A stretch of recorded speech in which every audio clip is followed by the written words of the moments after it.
অনেকেই আমাকে কমেন্ট করেছো যে দিদিভাই তুমি সবুজ চুড়ি কেন পরোনি। দেখো, কমেন্টে তো আর সব কথা বলা যায় না, তাদের জন্যই এই ভিডিওটা।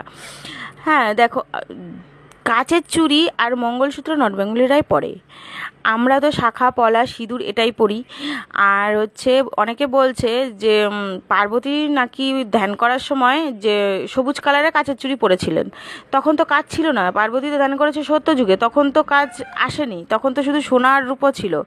আর কাচ এসেছে মিশর থেকে। তাহলে তখন কাচের চুড়ি তো পড়েনি। সবুজ কালারটা শিব ঠাকুরের প্রিয় কালার, তার মধ্যে আরেকটা প্রিয় কালার আছে, সেটা হচ্ছে সাদা। সেটা তো আমি পরছি, সব সময় পরেই থাকি। শাখা পলা সিঁদুর আমার স্বামীর মঙ্গল কামনার করতে আমি এগুলো সবসময় পরে থাকি। আর আমার আলাদা করে আমার মনে হয় না, এটা আমার ব্যক্তিগত মতামত, যে আমার আলাদা করে মনে হয় না যে এগুলো আমার পরতে হবে, যার জন্য আমি পরি না। আর এটা একমাত্র নর্থ বেঙ্গলিদেরই, মানে কাচের চুড়ি আর মঙ্গলসূত্র নর্থ বেঙ্গলিরাই পরে। তারাই এই শ্রাবণ মাসটায় তারাও এর জন্যই কাচের চুড়ি সবুজ কালারের পরে। আর সেটাও এখন আমাদের পশ্চিমবঙ্গ পুরো ভরে গেছে।